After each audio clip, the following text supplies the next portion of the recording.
Advocate Saiful Islam আলিফের হত্যাকারীদের বিচার ও ইসকন নিষিদ্ধের দাবিতে রাজধানীর যাত্রাবাড়ি পার্কে মানববন্ধন করছেন শিক্ষার্থীরা। সেখানে আছেন আমাদের সহকর্মী জাহিদ হোসেন।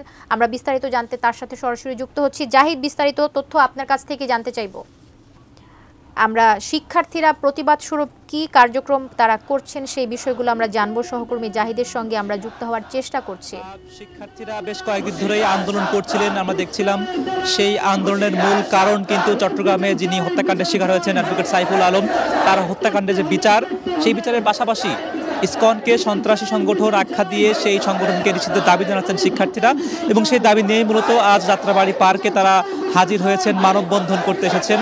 সেই মানববন্ধনে যারা অংশ নিয়েছেন তাদের অধিকাংশই শিক্ষার্থীরা, এবং সেই শিক্ষার্থীরা বিভিন্ন দাবি দেওয়া জানাচ্ছেন, বিক্ষুব্ধ স্লোগান দিচ্ছেন। তারা বলছেন, দিল্লি না ঢাকা, এই প্রশ্নের উত্তরে অবশ্যই আমাদের ঢাকাকেই বেছে নিতে হবে, এবং শহীদ অ্যাডভোকেট সাইফুল ইসলাম আলিফের হত্যাকারীদের বিচার, সেই বিচারটি খুব দ্রুত সময়ে করতে হবে। এবং বিগত 2 দিনে তারা দাবি করছেন যে দেশে একটি সাম্প্রদায়িক দাঙ্গা লাগানোর একটি অপচেষ্টা চালানো হয়েছে, এবং সেই অপচেষ্টার দায়ী হিসেবে তারা ভারত সরকারকেই দায়ী করছেন। এবং সেই সকল অপচেষ্টাকে তারা ব্যর্থ করে তারা যে শান্তিপূর্ণ অবস্থানে আজকে নিয়েছেন তার একটি নমুনা হিসেবে তারা দাবি করছেন আজকের এই মানববন্ধন।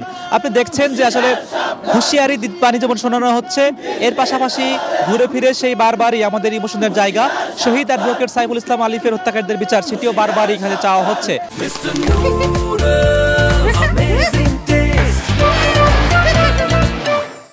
এবং তারা বলছে যে আসলে ইসকনকে সাধারণ কোনো সংগঠন হিসেবে মনে করার কোনো কারণ নেই, তাদেরকে সন্ত্রাসী সংগঠন হিসেবে উল্লেখ করে তাদেরকে নিষিদ্ধ করতে হবে, তাদের কার্যক্রম দেশে নিষিদ্ধ করতে হবে। এবং বৈষম্য বিরোধী ছাত্র আন্দোলনের যে সকল নেতাকর্মী আছেন, বিশেষ করে যাত্রাবাড়ি, ডেমরা এবং কদমতলী, এই 3টি অঞ্চলের যে সকল নেতাকর্মী আছেন তাদের উদ্যোগেই মূলত আজকের এই মানববন্ধন। এই মানববন্ধনে বিভিন্ন শিক্ষা প্রতিষ্ঠান, সেটি মাদ্রাসা, স্কুল, কলেজ, বিশ্ববিদ্যালয় পর্যায়ের শিক্ষার্থীরা সেখানে তারা এখানে এসেছেন, এবং তারা বিক্ষুব্ধ স্লোগান এখনো দিচ্ছেন।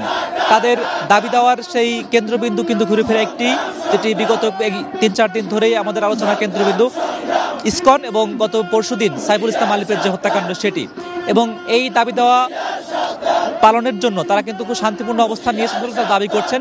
তাদের এই মানববন্ধন সেই শান্তিপূর্ণ আন্দোলনের একটি অংশ বলেও সেটা এখানে দাবি করা হচ্ছে। এবং এই